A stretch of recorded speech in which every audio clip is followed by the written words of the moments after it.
আমি পিউ। পুরো নামটা কি পিউ? না, আমার সার্টিফিকেটের নেম পাপিয়া আক্তার। পিউ, জি। আচ্ছা। আর বয়স কত? আমি 20 ইয়ার্স ওল্ড। 20 years old. এখন থাকছেন কোথায়? এখন আমি নারায়ণগঞ্জে আছি। নারায়ণগঞ্জে আছেন। আপনি? আমার নাম ফারুক আহমেদ সাগর। হ্যাঁ। আমার বয়স 25 বছর। আচ্ছা, এখন থাকছেন কোথায়? এখন আমরা নারায়ণগঞ্জে আছি। নারায়ণগঞ্জে। আপনি নারায়ণগঞ্জে আছেন? হ্যাঁ। ওকে। সো গল্পটা আসলে সাগরের নাকি পিউয়ের? আমি জানি দুজনকে মিলিয়েই গল্পটা, কিন্তু মূল গল্পটা আসলে কার? মূল গল্পটাই আমার। মূল গল্পটা আপনার।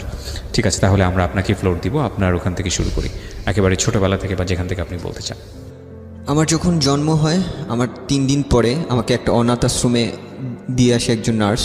আমি যে হসপিটালে জন্মগ্রহণ করেছি, আমার জন্মগ্রহণের পরে আমার মা মারা যায়। আপনার ফ্যামিলিতে আর কেউ ছিল না আপনাকে দেখার মতো? যে না, কেউ আপনাকে ছিল না। আমি জানিনি তার কাছ থেকে সেই নার্স। আপনি যে ঘটনাটা শুরুতেই বললেন, এটা আপনি কত বছর বয়সে জেনেছেন? এটি আমি যখন ক্লাস 7-এ পড়ি। এটাকে আপনাকে ডেকে নিয়ে ফর্মালি বলা হয়েছিল নাকি? ডেকে নিয়ে ফর্মালি না, আমাকে যে নার্সটা দিয়ে এসেছিল তিনি একবার আসছিলেন আমার সাথে দেখা করতে। এসে পুরো গল্পটা বলেন? হ্যাঁ, পুরো গল্পটা বলেন। আমি তাহলে 7-এর গল্পে অনেক পরে যেতে চাই। আমি বরং আপনি যে পরিবেশে বড় হয়েছেন, আপনার ফার্স্ট মেমোরি যেটা, সেখান থেকে শুরু করতে চাই। যখন থেকে আমি বুঝতে শিখি তখন আমার সাথে অনেক ছেলে মেয়ে এখানে আছে আমার মতোই। আমাদের দেখাশোনার জন্য একজন মা আছে, তিনি আমাদের খুবই ভালোবাসতেন, আদর করতেন। ওই সময় আমাদের একটা স্কুল ছিল, আমরা স্কুলে ভর্তি হতাম। ওখান থেকে এখানে স্কুলে ভর্তি করে দিছে, ওখান থেকে আমি পড়াশোনা করি। তো আমার শুধুমাত্র স্কুলে যাওয়া আর আমার মায়ের কাছে, এই ছাড়া আমি আর কোথাও বাইরে ঘুরতেও সুযোগ পেতাম না। কোথায় এটা? এটা হচ্ছে, আপনি নামটা বলতে চাচ্ছেন না প্রতিষ্ঠানের? ঠিক আছে, নামটা না বললেও সমস্যা নেই, হ্যাঁ বলুন। তো সেটা আমি যেটা বুঝতে পারছি প্রিয় শ্রোতা, কোনো একটা অনাথ আশ্রমে ওরা দুজনই বড় হয়েছে হয়তোবা, আমি গেস করছি। একজনের ক্ষেত্রে আমি কনফার্ম, যেটা হচ্ছে সাগর বলছিল। পিউয়ের ক্ষেত্রেও কি ঘটনা একই রকম? ওই আশ্রমে কি আপনি বড় হয়েছেন?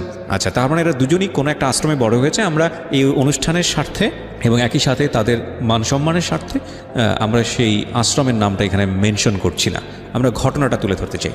হ্যাঁ বলুন।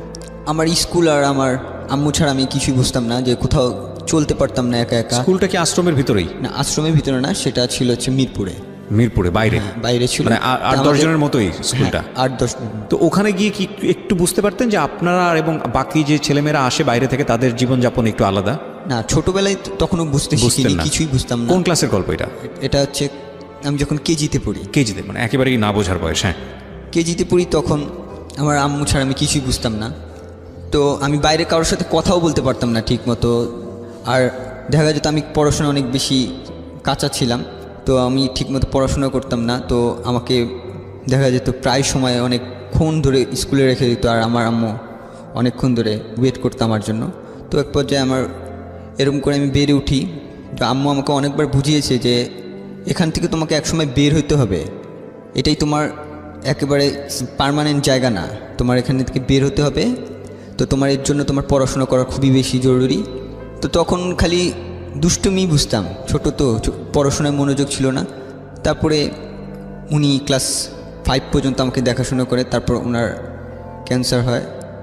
ক্যান্সার হওয়ার পর সে মারা যায়। ওই সময় আমি প্রচণ্ড কষ্ট পেয়েছিলাম যে আমাকে আদর করার আর কেউ নাই, বা আমাকে ভালোবাসার মতো কেউ নাই, একজনই ছিল। তো ওই সময় আমার আম্মু যেদিন মারা যায় তার আগের দিন আমাকে বলে গেছে যে যেখানেই থাকো ভালো থাকবা, আর কারোর সাথে কোনো দুষ্টামি করবা না, আর পড়াশোনা ভালো করে করবা। তো আমি জানিও না যে আমার ক্যান্সার, তখন তো বুঝতামও না ঠিক মতো ক্যান্সার জিনিসটা কী। তারপর দিন আম্মু সকালবেলা উঠার পরে তাকে আর জীবিত পাইনি। আমি আম্মুর পাশেই ঘুমাই রাতের বেলা। জাস্ট এতটুকু মনে আছে, আমার ঘুম থেকে ওঠার সময় আম্মু আমার মাথায় হাত বুলিয়ে দিছে, এতটুকু যে আমি ঘুম থেকে উঠে গেছি রাতের বেলা। তো ওই সময় সে হাত বুলিয়ে দিছে। মানে কি উনি আশ্রমেই থাকতো? ওখানেই থাকতো? আশ্রমে তিনি আমাকে দেখাশোনা করতো। আচ্ছা, তো আপনার মতো আর মা বলতাম। কতজনকে এরকম দেখাশোনা করতো? ওখানে অনেকগুলো ঘর ছিল, একটা ঘরে 10 থেকে 12 জন করে ছিল। 10 থেকে 12 জনের একজন মা। তো উনি আমাকে রাতের বেলা মাথায় হাত বুলিয়ে ওই কথাটুকু বলছে। তো সকালবেলা আমি উঠে তাকে আর জীবিত পাইনি।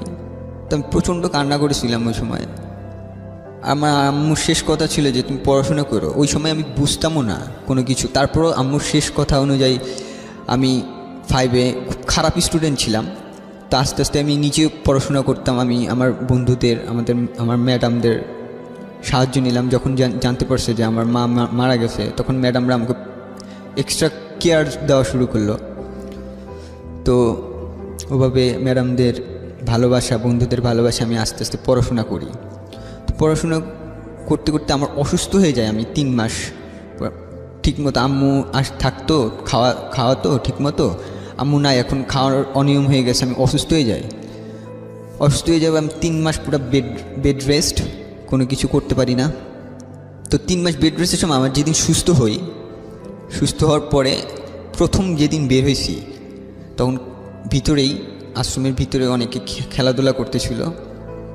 তো খেলাধুলার সময় আমার অসুস্থ শরীর, আমি ঘুম থেকে উঠছি, ওখানে যে দাঁড়িয়েছি, তো একটা তার যে কাপড় নাড়ে, যে তার আগে জিআই তার ছিল যেটা, সে তারটা সে আমার চোখের মধ্যে লাগে, বাম চোখে। হ্যাঁ, বাম চোখে। কেউ একজন খেলছিল, সেই চোখে লাগে। তো ওই অবস্থায় আমার চোখে গেঁথে যায়, ওটা অনেক ব্লিডিং হয়। তো আমাকে ওইখান থেকে হসপিটালে নিয়ে যাওয়া হয় ওই দিন রাতের বেলা। আমার ওই সময় মনে নেই যে কতক্ষণ আমি অজ্ঞান ছিলাম। তো ওই সময় ওই দিনই আমার অপারেশন করা হয়। এটা হচ্ছে ধানমন্ডিতে অপারেশন করা হয়। তো ওখানে আমাদের নতুন একটা লেন্স লাগানো হয়। আমি ওই সময় দেখতে পেতাম।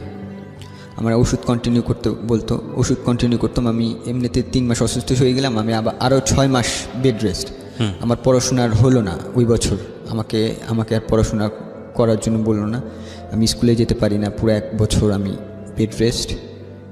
তো ওই সময় আমি বাসায় পুরো বেড রেস্ট যেহেতু, আমাকে খালি বই পড়তাম, এভাবে করে বই পড়তে।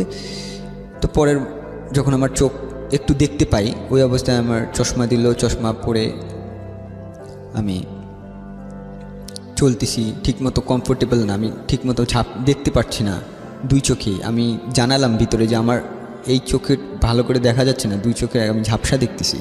তো তারা আবার একটা ডাক্তার দেখায়, তারা আরেকটা অপারেশন করে পরে আমি আমার ডান চোখটাতে পুরোপুরি দেখতে পাই, এবং বাম চোখটা একেবারেই নষ্ট হয়ে যায়, ড্যামেজ, মানে এটা কখনোই ভালো হবে না। তারা ডাক্তার বলছিল যে তার 2 চোখের 1 চোখ ঠিক হবে। আমরা যদি 2 চোখে বাঁচাতে চাই, তাহলে দেখা যাবে একটা সময় সে 2 চোখেই দেখতে পারবে না। ওকে। সো ডাক্তাররা এইভাবে তাদের বলে। তো তারা বলে যে আচ্ছা ঠিক আছে, ছেলের যেহেতু একটা চোখে প্রবলেম হয়েছে, তো আরেকটা চোখ যাতে ঠিক মতো থেকে যায়, সেই জন্য একটা চোখ বাঁচিয়ে দেয়। তো ওইভাবে আমি আবার নতুন করে 5-এ ভর্তি হই। তো নতুন করে 5-এ ভর্তি হওয়ার পরে যে আমি ম্যাডামদের অনেক ভালোবাসা, যে কী পড়াইছে এরকম করে হেল্প করতো, আমার জন্য এক্সট্রা কেয়ার, আমার জন্য এক্সট্রা স্কুল। মানে আমি অনেক সময় আমি স্কুলে যেতে পারতাম না, স্কুলের ম্যাডামরা এসে আমাকে দেখাই দিত পড়াটা, আমার আশ্রমে এসে দেখা দিত যে এটা পড়বা, এটা পরীক্ষায় দিয়েছে। আমি শুধুমাত্র পরীক্ষায় অ্যাটেন্ড করতাম, এর পর পড়তাম না, কারণ আমার ধুলাবালি সহ্য হতো না। ডাক্তার টোটালি নিষেধ করে দিয়েছে যে ধুলাবালিতে যেতে না। তো আমি যেতাম না, আমার স্কুলেও যাওয়া বন্ধ। তো ওভাবে আমার ম্যাডাম এসে করে দিত। তো আমি যখন আমার প্রথম 2টা রেজাল্ট মোটামুটি হয়, তো আমি ম্যাডামদের কাছে আবদার করি, ম্যাডাম যে আমার বৃত্তি পরীক্ষা দিব, 5-এ বৃত্তি পরীক্ষা দিব। তো ম্যাডামরা না বলে যে বৃত্তি পরীক্ষা দিতে পারবে না, তোমার শরীরের কন্ডিশন ভালো না। আমি তারপরেও জোরে করি, এবং আশ্রম থেকে আমাকে সুযোগ দেয় বৃত্তি পরীক্ষা দেওয়ার জন্য। তো আমি বৃত্তি পরীক্ষা দিই এবং খুব ভালোভাবে পাশ করি। তো এইভাবে যাওয়ার পরে 7-এ যখন উঠি, তখন আমার সাথে একজন নার্স দেখা করতে আসে। সে আমাকে প্রচণ্ড আদর করে, আমি তাকে চিনিও না, কখনো দেখিও নাই, বাট আমার প্রতি একটা আলাদা মমতা কাজ করতো, আলাদা মায়া কাজ করতো। তা আমার ভালো লাগতো যে আমার মার ভালোবাসার কথা মনে পড়তো, আমি একা একা কাঁদতাম রাতের বেলা, তার ভালোবাসার কথা মনে পড়তে। সে আমার সাথে অনেকবারই দেখা করতে আসে। তো আমার জন্য সে ফল মূল যা আছে মাঝে মাঝে কিনে নিয়ে আসতো। তা আমার একটা স্বভাব ছিল যে আমি খেতে পারতাম না, একা খাওয়ার ছিল না, যেহেতু আমার সাথে আরও অনেক 10টা বাচ্চা এখানে মানুষ হচ্ছে, যাদের আমি ভাই বা যাদের আমি বোন বলে ডাকি, তাদের আমি দিয়ে দিতাম সব কিছু। যে দেখা গেছে যে আমাকে এই জিনিসটা দিছে, তো আমি খুব ছোট, তো আমার চেয়ে বড় আছে, আমি ওদের কাছে দিয়ে দিতাম। তো ওরা আমাকে যখন খুশি ম্যানেজ করতো, যেহেতু আমার মা নাই তখন আমার বড় আপুরাই আমাকে মানুষ করছে, যে কিভাবে কি করতে হয়, কিভাবে ভালো। তো 7-এর পরে ওই প্রতিষ্ঠানেরই আরেকটা জায়গায় আমাকে নিয়ে যাওয়া হয়, যেহেতু আমি 7-এ পড়ি, আমার বয়স 12-13 বছর। জি। তো ওখানকার আরেকটা ছেলেদের জন্য আরেকটা জায়গা আছে, এটা মিরপুরে। তো ওখানে আমাকে নিয়ে যাওয়া হয়। কে নিয়ে যায়? অনাথ আশ্রমের লোক। আচ্ছা, এই নার্স উনি কি আপনাকে টেক কেয়ার করছিলেন তখন এসে অকারণেই, নাকি কোনো কারণ ছিল? না, অকারণে। সে আমাকে দেখা করতে আসতো, শুধু ভালো লাগতো আমার সাথে দেখা করতে। জাস্ট দেখা করতে আসতো? হ্যাঁ, হ্যাঁ। আচ্ছা, ওকে। আগে অনেকবার দেখা করতে আসতো। তো আমি যখন ওখানে চলে যাওয়ার পর আমার ওখানে কোনো মহিলা অ্যালাউ করে না। আচ্ছা। যেখানে চলে যায় সেখানে তারপরে আর আমাকে সাথে দেখা করতে পারেনি। সে অনেকবার দেখা করতে আসছে, তারপর পারেনি। তো ওখানে থেকে আমি বড় হচ্ছি।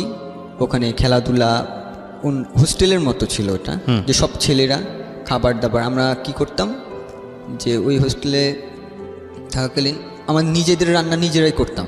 জি। এক সপ্তাহ আমাদের ওখানে 40 জন ছেলে ছিল, যে এক একটা সপ্তাহে আমরা 5-6 জন করে রান্না করতাম, নিজেরাই রান্না করে খাওয়া দাওয়া করতাম, নিজেরাই ঘর পরিষ্কার, নিজেরাই হোস্টেলটা পুরো পরিষ্কার করে রাখতাম। ওখানে দেখাশোনার জন্য আমাদের একটা ভাইয়া ছিল, যাকে আমরা ভাই বলে ডাকি। তো তিনি আমাদের টেক কেয়ার করতেন।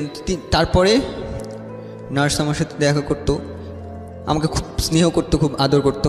তো উনি একসময় বলে যে এখানে আমার মা কে ছিলেন, আমার মার নাম ছিল হচ্ছে সেলিনা বেগম। তা আমি ওখানে যখন আশ্রমে যখন থাকি তখন আমাকে আমি হিন্দু হিসেবে ছোটোবেলা থেকে মানুষ হয়ে আসছি। হিন্দু হিসেবে আমি জানি যে আমার ধর্মটা হিন্দু। আচ্ছা। তো উনি আমাকে বলে যে তুমি তো, তোমার মার নাম সেলিনা বেগম আর তোমার বাবার নাম জয়নাল আবেদিন। তো আমি তো বললাম যে আমি তো ছোটোবেলা থেকে হিন্দু ঘরে মানুষ হয়েছি, আমি তো জানি আমি হিন্দু ধর্ম। বলে না, তোমার মার নাম এই যে সেলিনা বেগম এবং বাবার নাম জয়নাল আবেদিন। তখন তার কোনো সুযোগও ছিল না, আমার কি দেখাশোনার মতো কেউ ছিল না বলে সে হিন্দু ঘরেই শুধুমাত্র লোক নিবে, তো সেজন্য আমাকে হিন্দু ঘরে দিয়ে আসে। আচ্ছা আচ্ছা। হিন্দু ঘরে দিয়ে এসে যে ছোটোবেলা থেকে মানুষ হোক, তারপরে বড় হইলে সে তার ধর্ম যদি চেঞ্জ করতে চায় চেঞ্জ করবে। হিন্দু ঘরটা কে দেয় আপনাকে? আশ্রম থেকে দেয়? আশ্রম থেকে না, সে নার্স দিয়ে আসে। দেখাশোনার লোক ছিল না বলে আপনাকে এভাবে দিয়ে আসা হয়? দেখাশোনার লোক ছিল না বলে আমাকে হিন্দু ঘরে দিয়ে আসে। আমি ছোটোবেলা থেকে জানি আমি হিন্দু ধর্মে, বাট তখন আমি জানার পরে আমি খুব অবাক হয়ে যাই। আর আমার কাছে এতটুকু মনে হয় যে আমি যখন হিন্দু ধর্ম গ্রহণ ছিলাম ছোটোবেলা থেকে, বাট হিন্দু ধর্মের যেসব রীতি রেওয়াজ সেসব আমি মানতাম না বা মানতে চাইতাম না। আমার ভালো লাগতো, ইসলাম ধর্ম ভালো লাগতো, কারণ আমার বেশিরভাগ বন্ধুবান্ধবী ইসলাম ধর্ম। তো আমি ওদের সাথে মিশতাম। তখন রোজা কীভাবে করতে হয়, নামাজ কীভাবে পড়া লাগে সেটা আমি জানতাম না। তো ওই দিন পর 7-এ যখন এই কথা বলে, তো আমি আমার বন্ধুর সাথে শেয়ার করি, একটা মেয়ে বন্ধুর সাথে শেয়ার করি যে আমার ধর্মটা তো ইসলাম ধর্মগ্রহণ, আমি কিভাবে এটা চেঞ্জ করতে পারবো। তো আমার বন্ধুটা আমাকে একটা বলে দেয় যে সে তার খালাতো ভাই সাথে দেখা করে দেয়, শুভ ভাইয়ের সাথে দেখা করে দেয়। তো শুভ ভাই আমাকে, ওই সময় আমি যেহেতু অনাথ আশ্রম, আমার কাছে টাকা পয়সাও নাই, ইসলাম ধর্ম গ্রহণ করতে যেসব রীতি রেওয়াজ মানতে হয় সেই জন্য সে সম্পূর্ণটা বেয়ার করে। ওকে। তারপরে আমি টোটালি আমি তার মাধ্যমেই ইসলাম ধর্ম গ্রহণ করি এবং ইসলাম ধর্মে যেসব রীতি রেওয়াজ সেসব পালন করা শুরু করি। আপনাকে যখন এসে এই ভদ্র মহিলা বললেন যে আপনার মা এটা ছিলেন, আপনার বাবা অমুক ছিলেন, তো আপনি আর কি জানতে পারলেন? তাদের বাড়ি কোথায়, কেন সেখান থেকে আপনাকে আশ্রমে দেওয়া হলো, কি জানতে পারলেন আসলে? আমার নার্স এতটুকু বললো যে আমার শুধুমাত্র মা আসছিল হসপিটালে, আমার মাকে দেখাশোনার মতো কেউ ছিল না, কেউ আসেনি, মা নিজে আসছে। আমি যখন পেটে ছিলাম তখন নিজে আসছে। তো অনেক খারাপ কন্ডিশনে আসছে। তো আমাকে শুধুমাত্র ডেলিভারি করার পরে তিনি আর বাঁচেনি, তাই ঠিকমতো জানতে পারিনি আমার সম্পর্কে। তো ডেলিভারি করার আগে নিশ্চয়ই ডাটা এন্ট্রি করা হয়, সেখানে বাবাকে, বাড়ি কোথায়, বাড়ি বলা হয়েছিল চাঁদপুর। আচ্ছা, এতটুকুই বলা হয়েছে চাঁদপুর, কুমিল্লা থেকে আসছে। কি করে বাবা কি করে আমাকে সে জানায়নি, যে ঠিকমতো বলেনি। ওনার সঙ্গে কি আপনার এখনো যোগাযোগ আছে? না, তার সাথে যোগাযোগ নেই। সে 2012 সালে মৃত্যুবরণ করে নার্সটা, ফার্ম গেটে।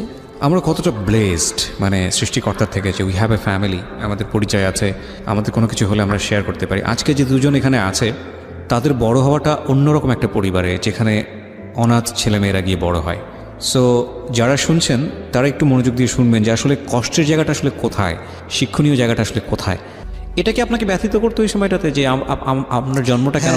আমার খুব খারাপ লাগতো যখন স্কুলে যখন মাদার্স ডে হিসেবে সবাই আসতো, মাদার্স ডে ফাদার্স ডে হয়তো যখন সব মা বাবারা আসতো, আমার সময় কেউ ছিল না, আমার কাছে মানে কেউ আসতো না আমার জন্য। যে পরীক্ষার রেজাল্ট বেরোয়েছে, সব মা বাবারা আসতেছে, আমার কেউ ছিল না বলে আমার কেউ আসতোই না। আমি একে একে আমার রেজাল্ট কার্ড সব কিছু আমি নিজেই নিতাম, বা আদর করবে কেউ, আদর করার মতো তখন কেউ ছিল না। তো বন্ধু বান্ধব খুব ভালো ব্যবহার করতো আমার সাথে, সবাই জানতো যে আমি এই প্রতিষ্ঠান থেকে মানুষ হচ্ছি, আর ম্যাডামরাও জানতো। তো আমার একজন ম্যাডাম ছিল, তিনি আমাকে মা বলার অধিকার দেয়, যে তুমি আমাকে, তোমার যদি খুব কষ্ট হয় তাহলে তুমি আমাকে মা বলে ডাকো। আমি তাকে কোনো সময় ম্যাডাম বলিনি, তারপর থেকে আমি সবসময় মা বলে ডাকছি, এবং সে মায়ের মমতা দিয়ে আমাকে বড় করছে যতদিন আমি ওই স্কুলে পড়াশোনা করছি। আমার যত সব হেল্প লাগে তিনি করছে, পড়াশোনার দিক দিয়ে, আর্থিক দিক দিয়ে।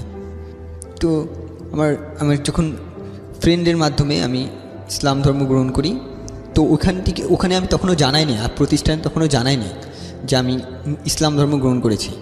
তাদের কিছু ছিল, রেস্ট্রিকশন ছিল যে তাদের, বাট আমি ভয়ও পেয়েছিলাম, এই জন্য জানাইনি। আর তাদের অনেকগুলো নিয়ম ছিল, আমি লুকিয়ে লুকিয়ে আমাদের বন্ধু বান্ধবের সাথে আমি তাদের কীভাবে কোরআন শরীফ পড়তে হয়, কীভাবে নামাজ পড়তে হয়, কীভাবে রোজা রাখতে হয়, এগুলি শিখেছি।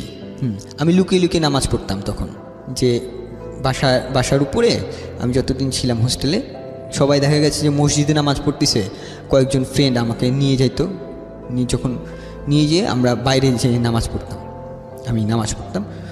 তো আমি ওই সময় শুভ ভাইয়ের সাথে কথা বলি যে শুভ ভাই, আমি তো এই পরিস্থিতির মধ্যে আছি, আমি যতদিন আমাকে হেল্প করবে এরা, ততদিন আমি প্রকাশিত করতে পারবো না। তো শুভ ভাই আমাকে সুযোগ করে দেয় যে শীতে সে আমাদের হোস্টেলের পাশে একটা বাসা ভাড়া নেয়। সে যেহেতু আমাকে ইসলাম ধর্ম গ্রহণ করেছে, সে আমাকে খুব স্নেহ করতো, তো আমাকে সে ওখানে ব্যবস্থা করে দেয় নামাজ পড়ে, তোমার 5 ওয়াক্ত নামাজ যদি পড়তে চাও তুমি আমার বাসায় এসে পড়তে পারো। আচ্ছা। তো আমি এইভাবেই কন্টিনিউ করতাম, যে দেখা যেত আমি খালি ফজরের নামাজটা পড়তে পারতাম না তার বাসায়, ফজরের নামাজটা আমি আমার রুমেই পড়তাম, আর বাকি সব নামাজটা আমি তার বাসায় পড়তাম। তারপর আমি এইভাবে বড় হচ্ছি, বাট আমি খুব করে চাইতাম যে আমার সবাই জানুক ইসলাম ধর্ম গ্রহণ করেছি, সবাই জানুক, বা অনাথ আশ্রমের সবাই জানুক যে আমি ইসলাম ধর্ম গ্রহণ করেছি। বাট কেউ এই জিনিসটা মানতে পারবে না কি, সেজন্য আমি বলিনি কাউকে। তো আমি এভাবে করে ক্লাস 9-এ উঠি। 9-এ ওঠার পরে শাহনাজ ম্যাডাম চলে যায়, স্কুল থেকে চলে যায়। এভাবে করে আমি এসএসসি পরীক্ষা দিই। এসএসসি পরীক্ষা দিই 2010। পরিচয় কবে থেকে আপনার? আমি ছোটবেলায় যেখানে মানুষ হয়েছি সেখানে যেতাম, মাঝে মাঝে যাইতেন, মানে শেকরের যেখানে আসলে। হ্যাঁ, ওকে। তো অকেশনে যেতাম, তো অকেশনে এক অকেশনে গেছি, সেটা ঈদ ছিল। তো আমি ওখানে ঘোরাঘুরি করি, সবার সাথে কথাবার্তা বলি। তো কথা বলতে বলতে আমি একজন মেয়েকে দেখতে পাই, একটা মেয়েকে দেখতে পাই। তো আমি জিজ্ঞেস করি আমার বোনকে যে আচ্ছা এই মেয়েটা কে, বোনটাকে ওইখানে পরিচিত কেউ একজন ছিল যে আপনার বোন? ওকে ওকে। জিজ্ঞেস করি যে এই মেয়েটা কে, নাম কি, কোন ঘরে থাকে? তো ও নাম বলে পাপিয়া। আমি ঘর বলতে কি এরকম অনেক ঘর আছে ওখানে? হ্যাঁ, ঘর আছে। আচ্ছা। আর মেয়েরা শুধু আলাদা করে থাকতো, ছেলেরা আলাদা করে থাকতো, তাই কি? না না, একই ঘরের মধ্যে কম্বাইন্ড হিসেবেই থাকতো, ছেলে মেয়ে একসাথে থাকতো। ছেলেদের মানে যারা এক ঘরে থাকতো ওরা ভাই বোন জানতো নিজেদেরকে, তাই কি? মানে ওখানে হাউস হচ্ছে 15টা। আচ্ছা। তো 15টা হাউসে 10 থেকে 12 জন করে বাচ্চা থাকতো পার হাউসে। একই বয়সের কি তারা? না না না না, বিভিন্ন বয়সের থাকতো, তবে মানে 7-8 বছরের বেশি নিত না ওখানে। আচ্ছা। কত বছর পর্যন্ত এলাও করতো থাকতে? ওখানে 12-13 বছর পর্যন্ত ছেলেরা থাকতো, তারপরে তাদেরকে আলাদা জায়গা দিয়ে দেওয়া, ওখানকার আরেকটা শাখায় পাঠানো হতো। আচ্ছা। শুধুমাত্র ছেলেরা। আর মেয়েরা যারা মানে ম্যাট্রিক ইন্টার পরীক্ষা পর্যন্ত ওখানেই থাকতো, তারপরে তারা বিভিন্ন জায়গা লেখাপড়া করার জন্য যাইতো, এবং সেখানেই তাদের হোস্টেলের ব্যবস্থা করা হতো।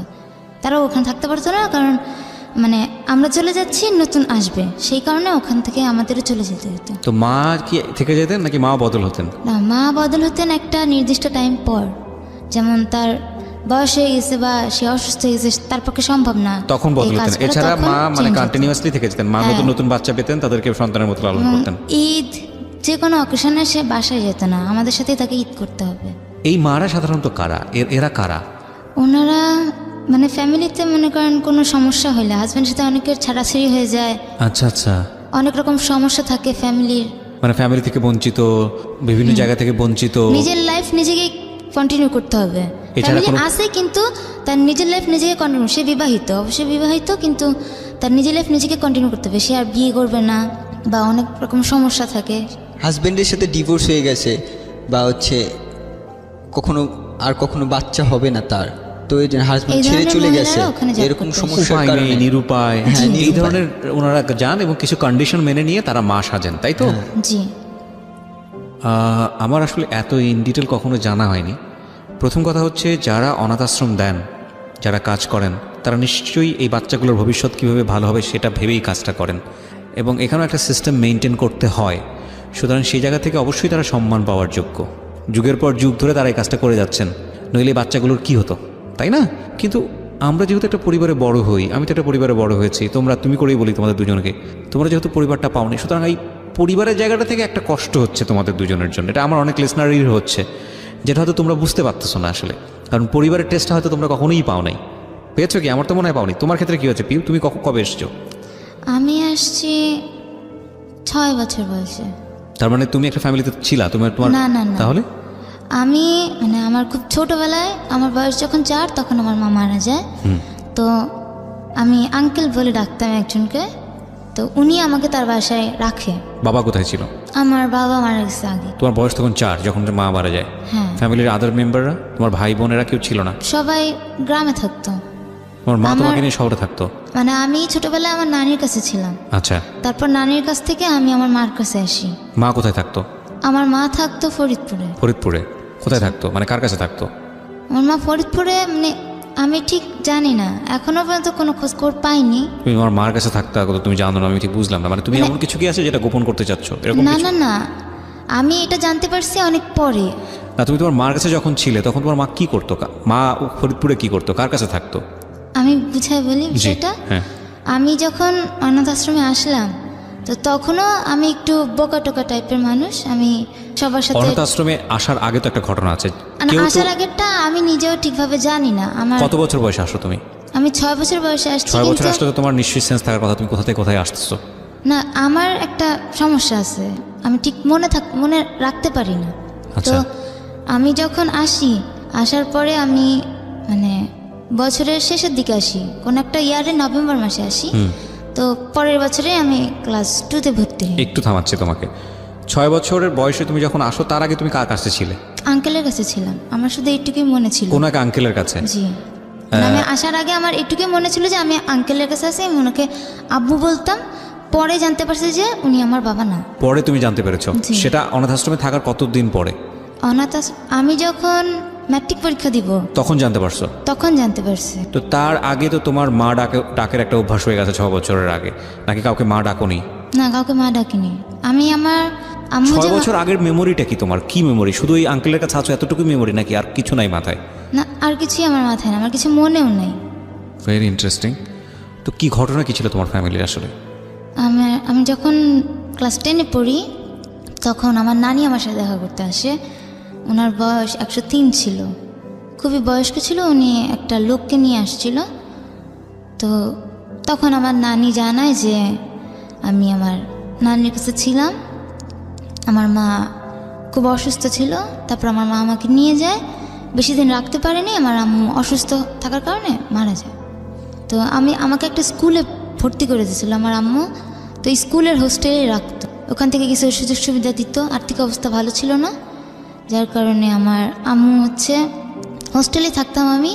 কোনো একদিন রাতেরবেলা আমার আম্মু মারা যায়। তো পরের দিন আমার স্কুল ছিল, আমি স্কুলে ছিলাম। ওখান থেকে আমাকে নিয়ে আসা হয় বাসায়। নিয়ে আসার পর আমাকে জানানো হয় যে তোমার আম্মু আর নাই। তারপরে খুব ছোট ছিলাম, তো আমি ঠিক কান্নাও করি নাই। তারপরে আমাকে ওই আঙ্কেলটা নিয়ে যায় বাসায়। আঙ্কেল অবিবাহিত ছিলেন তখন। এই আঙ্কেলটা আসলো কেন? কোথা থেকে আসলো? এই আঙ্কেলটা ওনাকে আঙ্কেল বলে, উনি স্কুলের টিচার না, বাট স্কুলের সাথে পরিচিত। কোনো টিচারদের সাথে তোমার পরিচিত ফ্যামিলির ছিল। কোনো সম্পর্ক ছিল? না, না, কোনোই সম্পর্ক নাই। তো আঙ্কেল তোমাকে কেন অ্যাডপ্ট করলো? ওই ছোটবেলা থেকে আমি যে স্কুলে পড়তাম, তো স্কুলের মালিক যে ওটা এরকম অনাথ আশ্রমের মতোই। আচ্ছা। তো ওনার সাথে ভালো মতো টিচারদের সাথে ভালো সম্পর্ক থাকার কারণে ওনারাই ওনার সাথে আমার পরিচয় করে দেয়। আচ্ছা আচ্ছা। তো উনি খুব আদর করতো আমাকে। খুব ছোট ছিলাম, আর আমি ছোটবেলা থেকেই একটু বোকা টোকা টাইপের। মনে করেন 6 বছর বয়সে অনেক কিছু মনে থাকে, কিন্তু আমার কিছুই মনে থাকে। উনি আপনাকে কতদিন রাখে? উনি আমাকে 1-1.5 বছরের মতো রাখে। রাখার পরে তারপরে অনাথ আশ্রমে দিয়ে দেয়। হ্যাঁ, উনি আমাকে ঢাকায় নিয়ে আসে। বাবারকে নিয়ে কোনো ইনফরমেশন দিয়েছে আপনাকে কেউ? না, আমি পরে জিজ্ঞাসা করছিলাম, বলছে যে আমার বাবা মারা গেছে আমার জন্মের আগে। কোথায় ছিল, কি করতে, কিছু বলেনি? না, আমার বাবা কিশোরগঞ্জে ছিলেন। আচ্ছা। তো মারা গেছে, মারা যাওয়ার পর আমার আম্মু চলে আসে ফরিদপুরে। আচ্ছা। আমার আম্মু সিলেটে ছিল, তো উনি ফরিদপুর চলে আসে। তো বাবার বাড়িতে, বাবার ভিটামাটি, বাবার তোমার না, কোনো কেউ আমার সাথে যোগাযোগ করে নাই, বা আমার আম্মুর ফ্যামিলির সাথে কেউ যোগাযোগ করেনি। তারা বিয়ে করেছিল কেন, মানে দুজন দুজনকে পছন্দ করে এরকম কোনো কিছু? না না না, ফ্যামিলিতেই আমি ঠিক এটা বলতে পারবো না। আমার নানি আমাকে যতটুকু বলছে আমি ঠিক নানি ততটুকু। নিশ্চয়ই একদিনে বেঁচে নেই? না না না, তখন বয়স ছিল 103, উনি হাঁটতে পারেন না। তোমার বাবার ঠিকানাটা কোথায়, মানে কোথায় থাকে, বাড়ি কোথায়, কি অবস্থা, কিছু তুমি জানো না? না, আমি আর খোঁজ বিয়ের নয়? পরবর্তীতে আমি খোঁজ নিয়েছি, সেটা ধারাবাহিকভাবে বলবো। ওকে, ফাইন। আমরা যে জায়গাটায় ছিলাম, যে আপনি তখন ক্লাস 9-এ, রাইট? ক্লাস 9-এ থাকা অবস্থায় আপনার এই পাপিয়ার সঙ্গে পরিচয়, এবং পাপিয়াকে ভালো লেগে যায়, এই কারণে পাপিয়ার নামটা আপনি জানলেন। পাপিয়া তখন কোন ক্লাসে? আমি তখন 6-এ হবে। 6-এ। বলেন তারপর। তো আমি জিজ্ঞেস করি আমার বোনকে যে এই মেয়েটা কে, কোন ঘরে থাকে, নাম কি। তো আমাকে বলে যে নাম পাপিয়া, এত নম্বর ঘরে থাকে। তো ওখান থেকেই আমি ভালো লেগে যায়, প্রথম দেখাতে খুব ভালো লেগে যায়। তা আমি ওকে দেখার জন্য যেসব অকেশনে আমি না যেতাম, আমি তখনও কিন্তু জানাইনি যে আমি কিন্তু মুসলিম হয়ে গেছি। দেখা গেছে যে কোনো পূজা হচ্ছে ঘরে, আমি পূজাতে সচরাচর আগে যাইতাম না। তো আমি ওই সময় যাওয়া শুরু করছি। আমি কোনো রীতি রেওয়াজ মানি না, বাট আমি ওকে দেখতে চাই, জাস্ট দেখতে ভালো লাগে। যে ওর ঘরটা একটু আমার ঘরের সামনেই ছিল, তো ওকে দেখা যেত, তো আমি এই জন্য যাইতাম।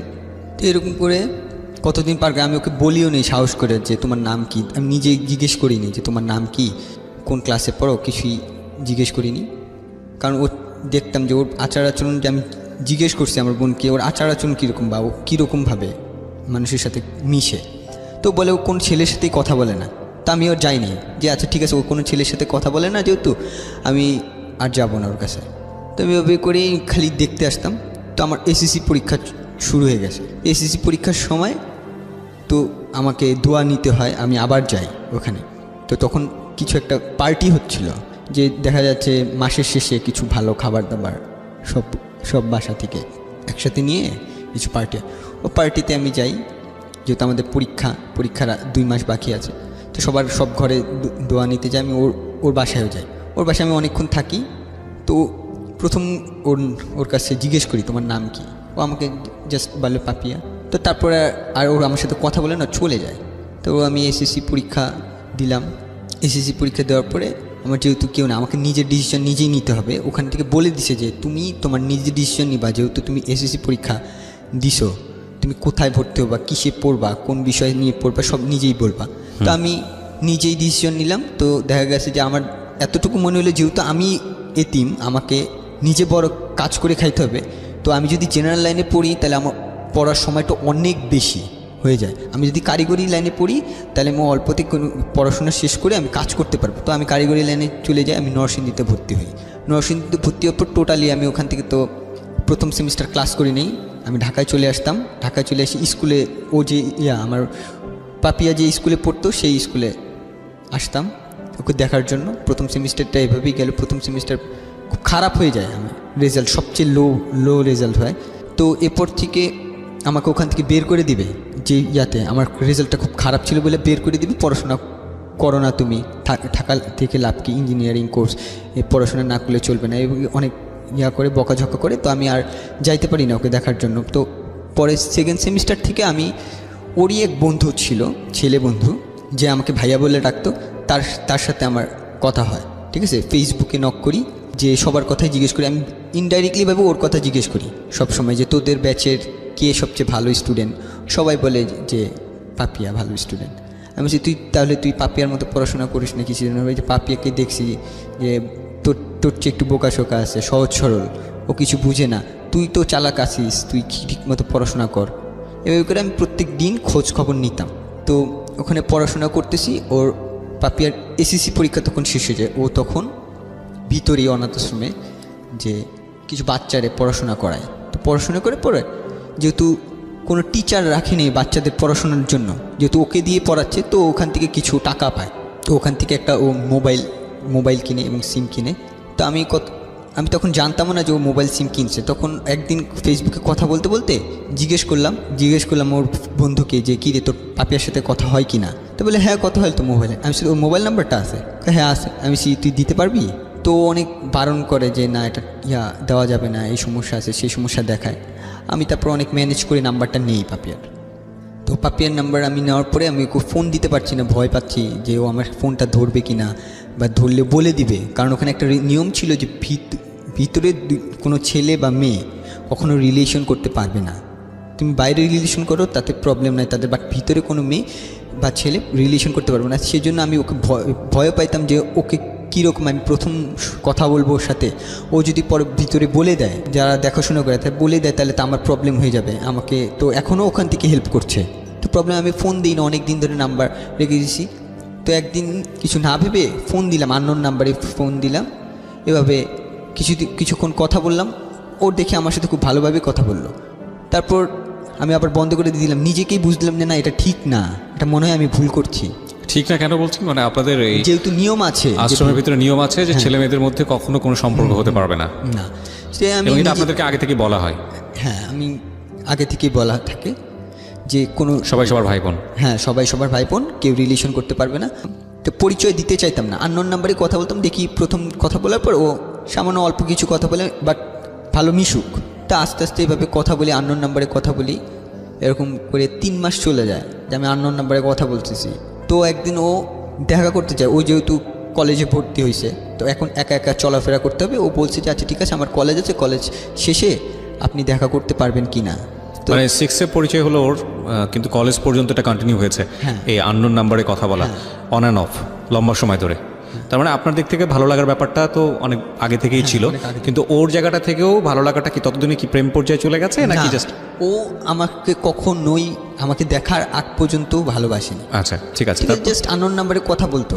তো আমাকে দেখা করতে চায়, তো আমি ভয়ে ভয়ে দেখা করি যে আমাকে ভিতরে কি দেখছে কি না। ও দেখলে তো যদি বলে দেয় ভিতরে আমার হেল্প বন্ধ করে দিবে।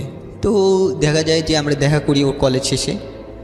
আমি নরসিংদী থেকে আগের দিন আসি, ক্লাস মিস দিয়ে আসি ওর সাথে দেখা করতে। ও তখন কলেজে পড়ে, আমি তখন লাস্ট সেমিস্টার চলে আসছি। ও যখন কলেজ পড়ে তখন আমি লাস্ট সেমিস্টার। তো দেখা করতে আসি, দেখি প্রথম দিনও আমাকে চিনতে পারেনি যে আমি যেটা বলছি সেটাই বিশ্বাস করছে। প্রথম দিন চিনতে পারেনি। এভাবে করে কথা বলতেছি, দেখা করতেছি, মাঝে মাঝে দেখা করতেছি। তো আমি ও কী করলাম যে নরসিংদীতে না থেকে আমি একবার ঢাকায় চলে আসছি। ঢাকা থেকে এসে যে আমি লাস্ট সেমিস্টার পড়াশোনা করব। যেহেতু লাস্ট সেমিস্টার ছিল, পড়াশোনার চাপ ছিল কম, জাস্ট পরীক্ষাটা অ্যাটেন্ড করে গেলেই হবে। তো আমি ঢাকায় থাকা শুরু করি, ওর সাথে দেখা করতাম, ক্লাসে যেতাম না, শুধুমাত্র পরীক্ষার সময় যে পরীক্ষা দিতাম।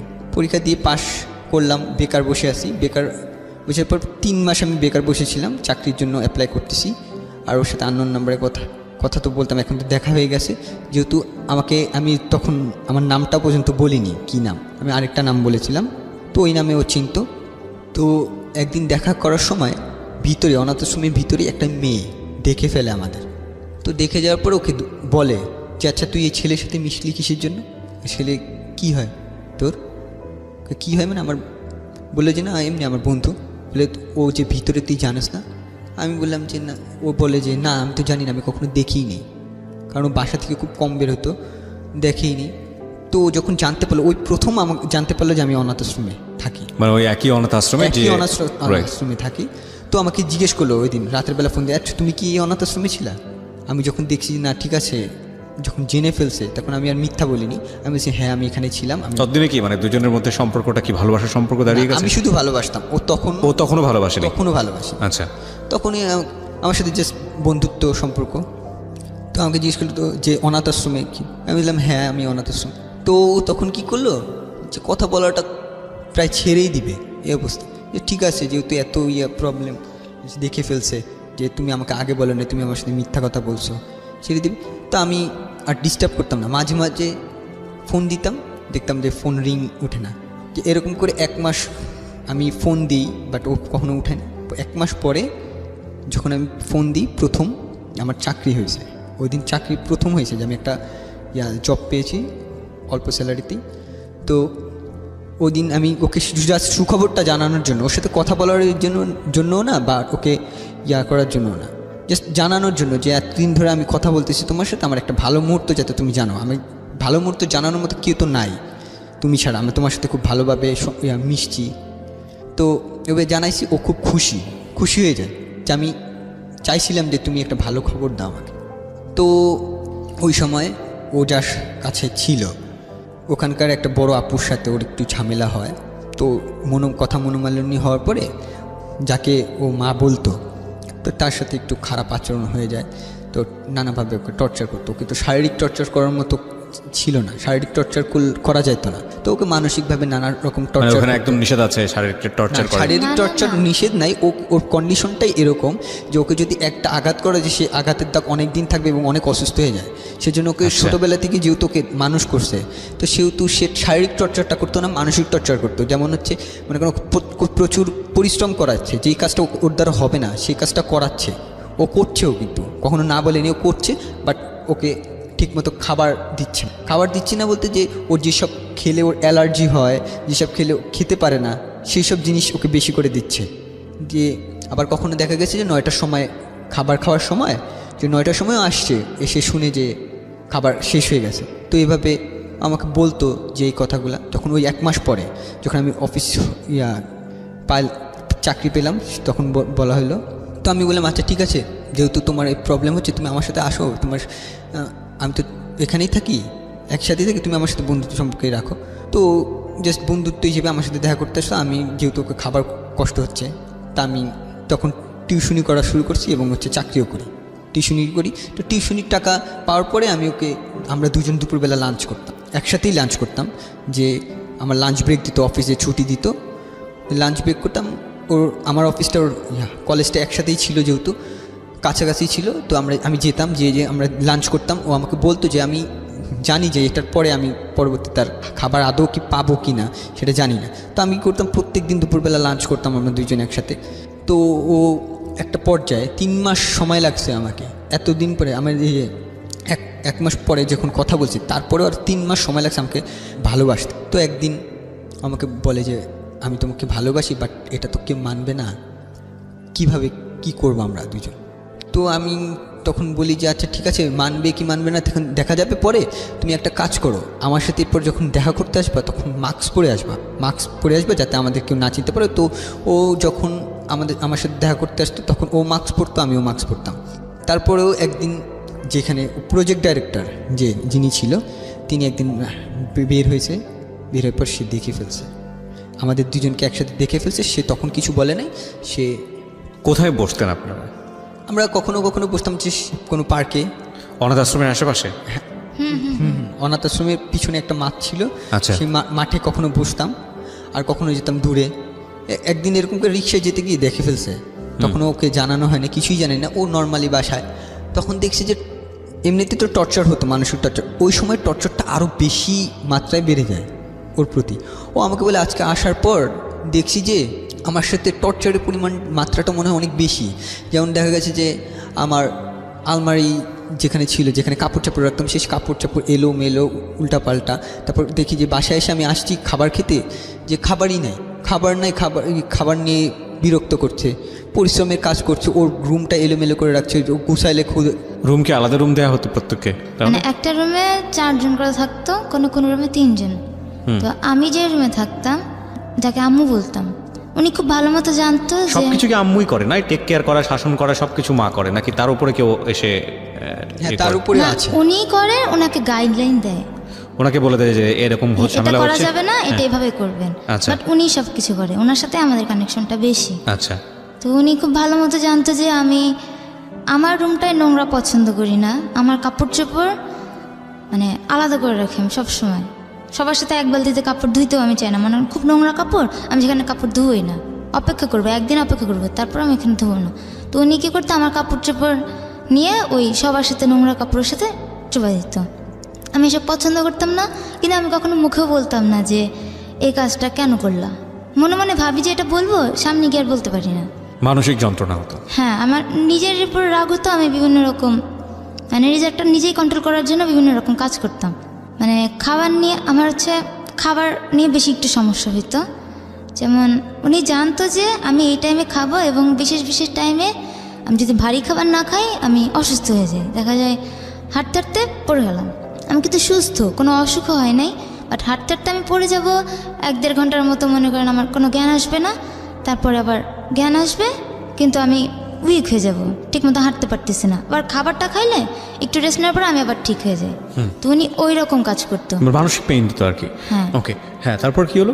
তারপর উনি এক সময় যখন জিজ্ঞেস করলো যে আচ্ছা আপনি, ও শেষমেশ জিজ্ঞেস করলো যে ওনাকে যে আপনি আমার সাথে এরকম কেন করছেন, আমার সাথে আমি তো আপনার কোনো ক্ষতি করিনি, আমার মতো তো আরও বাচ্চারা আছে, হ্যাঁ আমি তো আপনার সাথে ছোটোবেলা থেকে আছি, আপনি আমার সাথে হঠাৎ করে আপনি মানসিক যন্ত্রণা দিয়েছেন, ঠিক আছে, এখন মাত্রাটা আরও বেশি কেন বাড়াই দিয়েছেন? তখন সে বলে যে তুই তো ওই ছেলের সাথে কথা বলিস, ওই ছেলের সাথে ঘুরোস, তো এটা দেখে ফেলছে।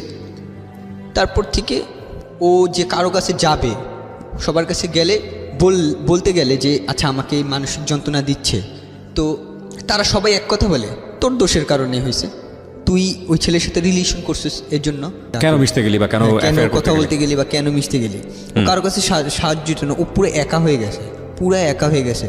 তারপরে আমি একটু ওর মুখ থেকে শুনি, পিউ আসলে ঘটনাটা কি ঘটছিল একটু বলেন তো। কেউ চাচ্ছিল না যে আমার সাথে ওর কোনো সম্পর্ক থাকুক, এবং সেটা তাদের জায়গা থেকে এথিক্যালি ছিল, কারণ তাদেরকে এভাবেই শেখানো হয়েছে, এভাবেই বড় করা হয়েছে, এবং তাদের জায়গা থেকে এটা তো অনৈতিক কোনো কিছু না আমি মনে করি, কারণ এটা তো অর্গানাইজেশনের এথিক্সের সাথে যায় না, অর্গানাইজেশনের যে রুলস অ্যান্ড রেগুলেশন আছে সেটার সাথে যায় না।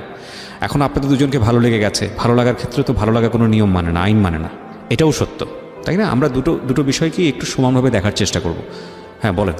ইন্টার পরীক্ষা, তো ওই সময় আমার সাথে রিলেশন ছিল, তো ও কিছু সাবজেক্টে 2টা সাবজেক্টে একটু কম মার্ক পায়, ওই যে কলেজে পড়তো সেই কলেজের রুলস ছিল যে 2টা সাবজেক্টে একটু কম মার্ক পেলে সে পরীক্ষা অ্যাটেন্ড করার জন্য যে গার্জিয়ান রাখতে হবে। তো ওর সাথে আরও 3 জন পড়তো, ওদের অবস্থা ঠিক এরকম ছিল। তো দেখা গেল যে ওই 3 জন সুযোগ পেয়ে গেছে, হ্যাঁ একটু কম মার্ক পাওয়ার জন্য ওদের জন্য গার্জিয়ান গেছে, যে একই গার্জিয়ানই তো সবার জন্য একই গার্জিয়ান, যেহেতু ওরা গেছে যে ওই 3 জনকে পরীক্ষা দেওয়ার জন্য সুযোগ করে দিছে, বাট ওরটা করে না, ওরটা সেই সুযোগটা দেয় না। ও অনেক কান্নাকাটি করে যে আচ্ছা আমাকে এই সুযোগটা দেন, আমাকে, আমি ভালো করব, আমি পারবো, আমি পরীক্ষা দিব। তো ওকে বলে যে তুমি এটা তোমার দ্বারা হবে না, বলে যে আমি কিন্তু ওদের চেয়ে ভালো রেজাল্ট করছি। তো বলে যে তোমার সবচেয়ে বড় প্রবলেম হচ্ছে তুমি এই ছেলের সাথে আছো, তুমি ছেলের রিলেশন বন্ধ করে দাও, তারপর ভেবে দেখবো। তো ওই সময় ও আমাকে বলে এইসব কথা, তা আমি নিজে থেকে আমার থেকে মনে হলো যে ঠিক আছে, যেহেতু তোমার ক্যারিয়ার এটা, যে তোমার পড়াশোনা করা লাগবে, তোমাকে উঠতে হবে, আচ্ছা ঠিক আছে যে তুমি তোমার পড়াশোনার দিকে মনোযোগ দাও, তুমি বলো যে তুমি আমার সাথে রিলেশন ছেড়ে দিছো, আর আমিও এখান দিয়ে চুপচাপ থাকি কতদিন, তারপর পরিস্থিতি যখন ঠান্ডা হয়ে যাবে তখন দেখা যাবে যে আমরা পরে ম্যানেজ করে নিব। তো ওই সময় কথা বলে না, 1 সপ্তাহ কথা বলে না। তো ওই সময় ও বুঝাচ্ছে যে আমি ওর সাথে রিলেশন আস্তে আস্তে ছেড়ে দিচ্ছে, আমাকে পরীক্ষা দেওয়ার সুযোগ দেন, তারপর ওরা দেয় না। তারপরে যখন কোনো সুযোগই দিচ্ছে না আর ও পারছে না, 1 সপ্তাহ থাকার পর ও আমাকে বললো যে আমি 1 সপ্তাহ যে কি কষ্টের মধ্যে ছিলাম, আমি তোমার সাথে কথা বলি না। আর ওপাশ দিয়ে ওরা আমাকেই ফোন দিচ্ছে, ফোন দিয়ে আজে বাজে কথা বা শাসাচ্ছে এরকম, যে তুমি কেন এই জানা সত্ত্বেও তুমি এরকম করলা। আমি ভয়ে ফোন ধরতাম না, ওরও ফোন ধরতাম না। ওই সময় প্রবলেম হয়ে গেছে, ওরও আমারও প্রবলেম হয়ে গেছে, যেহেতু সবাই জেনে গেছে বিষয়টা। তো এই সময় ও আবার একটু কিছু উল্টাপাল্টা কাজ করে, ও সুইসাইড করত। ওই সিচুয়েশনে আমাকে এত পরীক্ষা দিতে দিবে না, তো আমার ফোনটা সবসময় চেক করতো যে আমি কারোর সাথে কথা বলি কি না, আমার নাম্বারে ফোন দিত, ওনারাই ফোন দিত যে আমি ওয়েটিং আছি কি না। যে আম্মুর গাইডে ছিলাম সে সবসময় চোখে চোখে রাখতো। তো 1 সপ্তাহ দেখলো যে আমি কথা বলতেছি না, কিন্তু ওনাদের বিশ্বাস যে আমি রিলেশনটা কন্টিনিউ করব, যতই গ্যাপ দিই না কেন কন্টিনিউ করব। তো আমাকে পরীক্ষা দিতে দিবে না, বলতেছে যে তুমি বিয়ে করো, ভালো পাত্র আছে। আমার কলেজ থেকেও গেছিল কয়েকজন, মানে সম্বন্ধ নিয়ে, যার কারণে আমার বিয়ে দিতে চাচ্ছিল। তো আমি বলছি ঠিক আছে, আমার পরীক্ষা দিতে হবে না, আমাকে কোনো কোর্সে ভর্তি করায় দেন। সাধারণত কি হয়, আপনাদেরকে বড় করে মেয়েদেরকে কোনো একটা সৎপাত্রে পাত্রস্থ করে বিয়ে শাদী দিয়ে দেয় নাকি? তাহলে মানে মেয়েদের ক্ষেত্রে যেটা হয় যে ওনারা নিজেরাই অ্যাফেয়ার করে তাদেরকে নিয়ে আসে।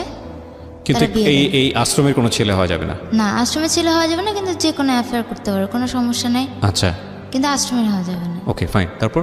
তো আমাকে বললো যে তুমি বিয়ে করো। আমাকে ডাইরেক্টলি কেউ কিছু বলে না, ডাইরেক্টলি কেউ কিছু বলে না যে কেন এটা করতেছো বা এইটার জন্য তোমাকে এটা করা হলো, কিচ্ছু বলে না, কিন্তু আমার সাথে ওইরকম বাজে বিহেভ করে। তো আমাকে যখন বিয়ের জন্য খুব ফোর্স করতে লাগলো তখন আমি বললাম যে আমাকে কোনো কোর্সে ভর্তি করায় দাও, আমি ওর সাথে যোগাযোগ করবো না। আমাকে সেলাইয়ের কোর্সে ভর্তি করে দিল যে এখানে 3 মাস একটা কোর্স করব, কোর্স করার পরে আমার একটা চাকরি হবে গার্মেন্টসে। আমি সব থেকে ভালো স্টুডেন্ট ছিলাম আমার ব্যাচের, কিন্তু না আমার শুরু থেকেই যতদূর লেখাপড়া করছি সবসময় আমার রেকর্ড ভালো ছিল, মানে ডিসিপ্লিনও ভালো ছিল এবং রেজাল্টও ভালো ছিল, কিন্তু আমাকে পরীক্ষা দিয়ে দেবে না, আমাকে গার্মেন্টস চাকরি করতে হবে। আর উনি খুব ভালো মতোই জানতো যে আমার দ্বারা এসব সম্ভব না, মানে আমি শুধু লেখাপড়াই করছি, খেলাধুলা অন্যান্য যেসব কাজ এসব আমি করতে পারি না। ভর্তি করে দিল, আমিও যাইতাম ক্লাসে বেশ কিছুদিন, প্রায় 1 মাসের মতো গেছি। ওই সময় আমাকে ক্লাসে যাচ্ছি, তারপরে ক্লাস থেকে যখন বাসায় আসতাম তখন আমার সাথে 1-1.5 ঘন্টা, প্রায় দিনই 1-1.5 ঘন্টা এসে কথা বলতো যে ভালো ছেলে আছে, বিয়ে করো, তোমার ফিউচারে এইটা হবে ওইটা হবে, কিন্তু পরীক্ষা দেওয়া যাবে না, বিয়েই করতে হবে এবং এখনই সে বিয়েটা করতে হবে। বলে তুমি যদি চাও এই মাসেই বিয়েটা দিয়ে দিতে পারি আমরা, খুব ভালো ঘরের ছেলে, তুমি খুব ভালো থাকবা। কিন্তু আমি তো কাউকে বিয়ে করতে যাচ্ছি না, আমি চাচ্ছিলাম যেভাবে পরীক্ষাটা অন্তত দেই, কিন্তু পরীক্ষা দিতে দিচ্ছে না। সেই কারণে আমি এক পর্যায়ে মনে হয়েছিল যে দিবে না, শুধু শুধু আর কি করব, এত দূর লেখাপড়া করলাম, আমার ইচ্ছা ছিল পরীক্ষাটা দিই, নাহলে কোথাও লেখাপড়া করি। সেই কারণে আমি সুইসাইড করতে যাচ্ছিলাম। তো তুমি কি কোনো স্টেপ নিয়ে ফেলেছিলে সুইসাইড করার? রাইট। হ্যাঁ, বিভিন্ন রকম কাজ করতাম, ধরা খেয়ে যেতাম। যেমন আলমারির মধ্যে আসি, দেখা যেত অজ্ঞান হয়ে গেছি, বেশিক্ষণ থাকতে পারলাম না, অজ্ঞান হয়ে গেলাম।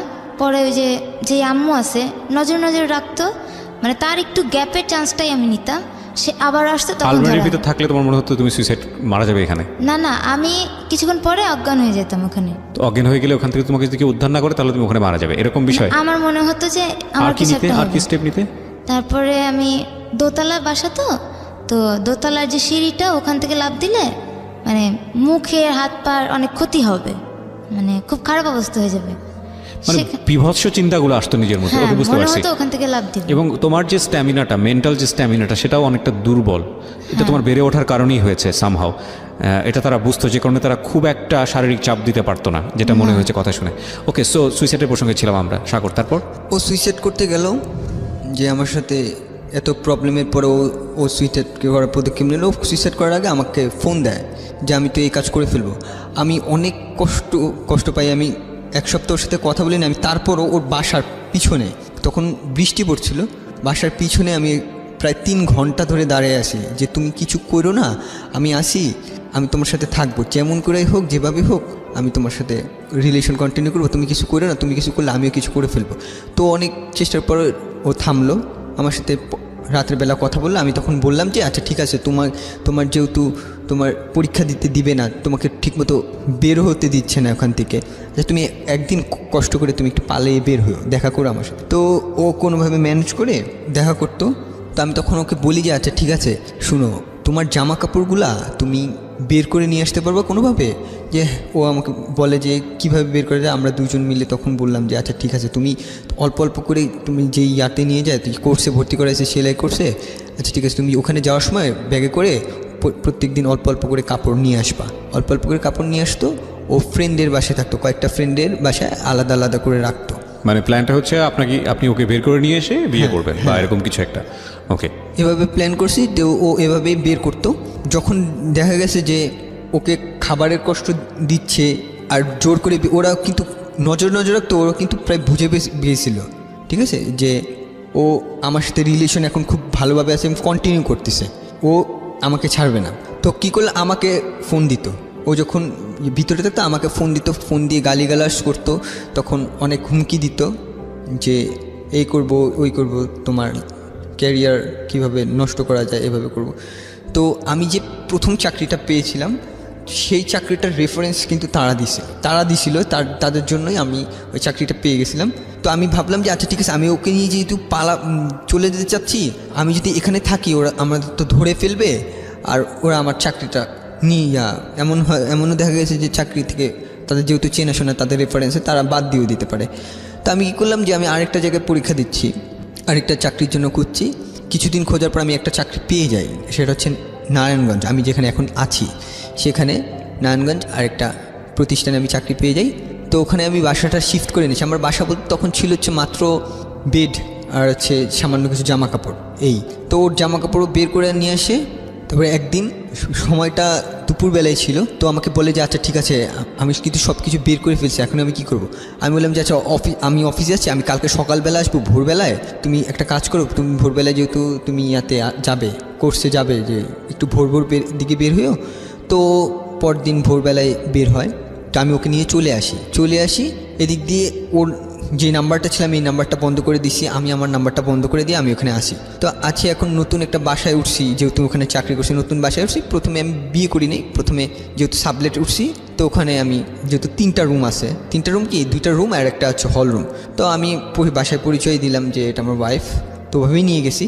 তো একটা মাস ও বাইরে থাকতো, মানে ও ভিতরে আমার রুমে থাকতো আর আমি বাইরে থাকতাম, এভাবে চলতাম। তো পাশের ভাবিরা বললো যে কী এরকম করে থাকা, আমি ছিলাম একটু ঝগড়াঝাটি হয়েছে।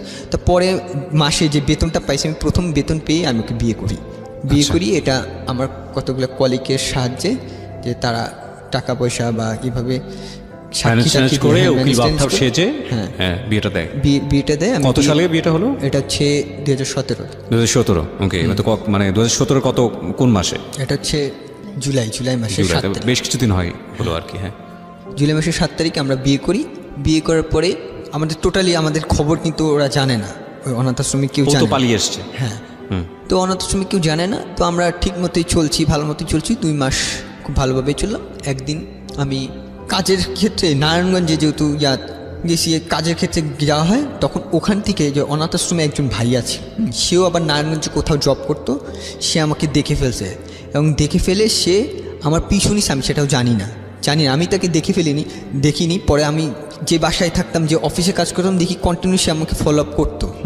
তো এভাবে করে সে আমার প্রত্যেকটা খবর জানে, আমি কোন দোকান থেকে লোড করতাম। দোকানে আমি দেখা গেত আমি প্রত্যেক দিন কিন্তু লোড করা লাগতো, যেহেতু আমি চাকরি করি, আমার চাকরির ক্ষেত্রে তো আর বাইরে বের হতে পারবো না। আমার অফিসটা এমন জায়গায় ছিল, যদি মোবাইলে টাকা না থাকে তাহলে আমার অনেক দূর যেয়ে তারপর মোবাইলে টাকা ভরতে হয়। তাই প্রত্যেক রাতের বেলা আমি বাসায় ঢোকার আগে মোবাইল নাম্বারটা লোড করে তারপর ঢুকি। তো ওখান থেকে ও পেয়ে যায়, নাম্বারটা পেয়ে যায়। একদিন আমি অফিসে আছি, তো ওখান থেকে ফোন আমি নর্মালি তো চিনি না, আননোন নাম্বার।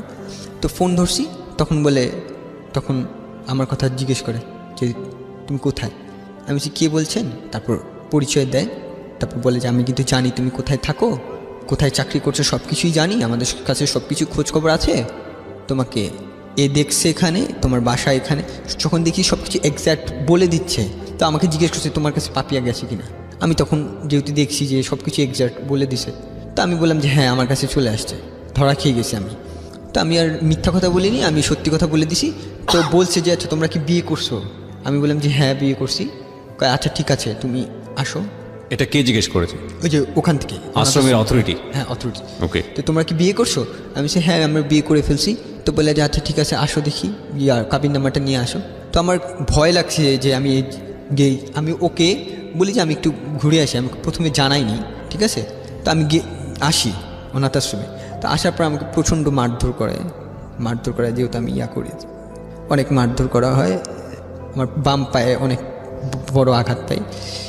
তো তারপরে কারা মারে আপনাকে? ওখানে ভিতরেই অথরিটি মারে? হ্যাঁ, মানে যারা মেরেছে তারা কি ওখানকার ম্যানেজমেন্টের কেউ? ম্যানেজমেন্টও ছিল। তারপর ওরা যাকে ভাই বলতো, ওখানকার ছেলেমেয়েরা, যারা আশ্রমের ছেলেমেয়েরা, তারা মারে? ছেলেরা মারছে। আচ্ছা, যে ও যে ঘরে থাকতো সেই ঘরের যে ভাই ছেলেরা ছিল। ওকে, ইন্টারেস্টিং।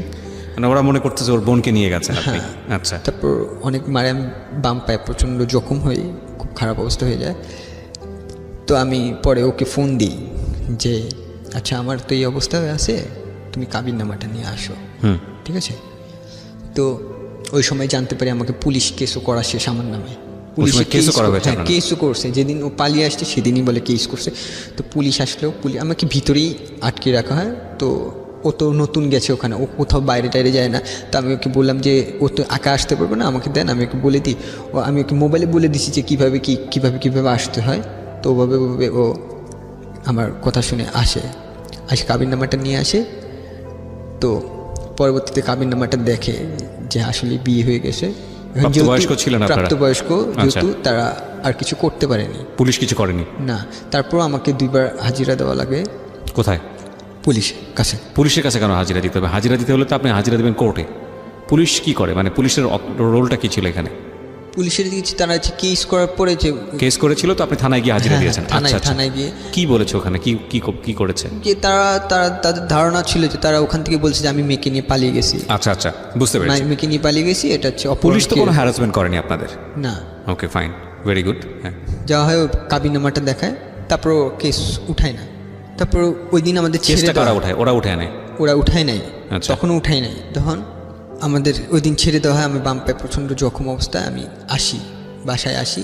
আমার ওয়াইফ অসুস্থ, ওই সময় আমাকে সেবা করে আমার এমনিতেই, তো আমি আমার চাকরিটা কন্টিনিউ করতে পারিনি। তারপর আবার ঢাকায় যাওয়া, পুলিশের কাছে থানায় যেয়ে হাজিরা দেওয়া, 2 দিন হাজিরা দেওয়ার পরে যখন আমি নিজেই বলছি আচ্ছা আমরা তো বিয়ে করে ফেলছি, এখন কেসটিকে পরবর্তীতে কেসটা উঠিয়ে নেওয়া হয় আমাদের।